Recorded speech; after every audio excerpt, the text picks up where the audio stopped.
အိုင်ဒီယာကကဘာပေါ်မှာလူသားတွေတခြားယဉ်ကျေးမှုတစ်ခုနဲ့ပထမဆုံးချိန်ထိတ်ထိတ်တွေ့တာပေါ့လူတွေကဂျိုသားတွေတိုက်ခိုက်လာမှဆိုလို့အယမ်းကြောက်နေကြတာပေါ့နော်ဒါပေမဲ့ဂျိုသားတွေရဲ့အာဃာတတွေဆင်းလာပြီးဘာမှမတိုက်ခိုက်ပဲနေတာတွေ့တော့အားလုံးအံ့အားသင့်ကုန်ကြတယ်သူတို့မြေပြင်ပေါ်ကိုဆင်းလာပြီးတော့သူတို့ပတ်လည်မှာတောက်ပတ်နေတဲ့ပုံဆောင်ခဲနေရန်တစ်ခုကိုတီးဆောက်လိုက်ကြတယ်အစိုးရကချက်ချင်းပဲအဲ့ဒီနေရာကိုဝိုင်းရံပြီးစစ်ဆေးဖို့ Jack ဆိုတဲ့သိပ္ပံပညာရှင်တယောက်ကိုဆေးလွှတ်လိုက်ကြပေါ့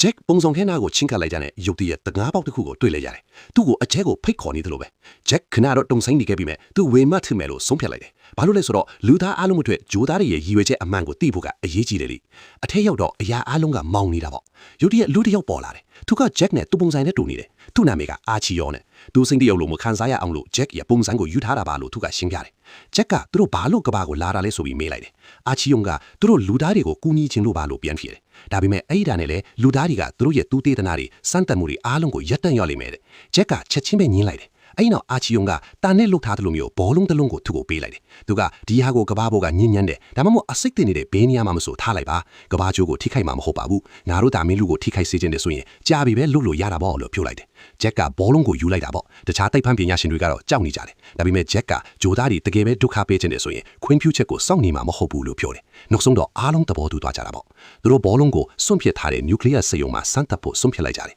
တရှိဘာမှမကြမ်းတော့တဲ့နေရာမျိုးပေါ့နော်ဘောလုံးကညဉ့်ညမ်းနေတဲ့ရေကိုထိလိုက်ကြတယ်မြေကြီးကတုံးခါလာပြီးအစိမ်းရောင်မိခိုးတဲ့လေတွေကိုထူးတက်လာတယ်အားလုံးကအစိမ့်ငွေတစ်မျိုးလို့ထင်လိုက်ကြတာပေါ့ဒါပေမဲ့မျိုးတွေကွဲပြောက်သွားတော့အဲ့ဒီ6တွေ့ပြီးတက်မဲ့နေရကစိမ့်လန်းဆိုဖြစ်တဲ့တစ်တော်ကြီးအဖြစ်ပြောင်းလဲသွားခဲ့တာပဲလေထူးကတန့်ရှင်းပြီးပတ်ပတ်လဲမှာတိရွက်နံတင်းတင်းလေးတွေပြက်လွင်နေတယ်စမ်းတက်မှုတွေအရာမြေးစည်းလွာကလုံးဝတန့်ရှင်းသွားပြီတဲ့လူတွေကအာချီယုံကတကယ်ပဲကောင်းတယ်သူဖြစ်မယ်လို့ယုံကြည်လာကြတာပေါ့ဒါပေမဲ့ Jack ဒီသူငယ်ချင်းအချမ်းစဉ်းစားနေတော့ရုတ်တရက်ထိန်လန်းစရာတစ်ခုဖြစ်လာခဲ့တယ်ကဘာကတစ်နှစ်လောက်ကလေးကအဆက်တွေပျောက်သွားခဲ့တဲ့အာကာသရင်ဟောင်းတစ်စင်ရုတ်တရက်ပြန်ရောက်လာတာပေါ့အာကာသရင်မှုတွေကိုသူရဲကောင်းတွေအဖြစ်ကြိုးဆိုခဲ့ကြတယ်ဒါပေမဲ့သူတို့အာချီယုံဆိုတဲ့နာမည်ကိုကြားလိုက်တာနဲ့သူတို့မျက်နှာတွေကကြောက်ရွံ့မှုကြောင့်ဖြူဖြော်သွားကြတယ်သူတို့ကအရင်တုန်းကအခုလိုပုံဆောင်ခဲတွေရှိတဲ့ဂျိုးတစ်လုံးကိုတွားရောက်ခဲ့ပြီးအဲ့ဒီဂျိုးပေါ်မှာလူအားလုံးဖြည်းဖြည်းချင်းဂျိုးသားတွေအဖြစ်ပြောင်းလဲသွားခဲ့ကြတယ်လို့ဖော်ထုတ်ပြောပြလိုက်တာပဲ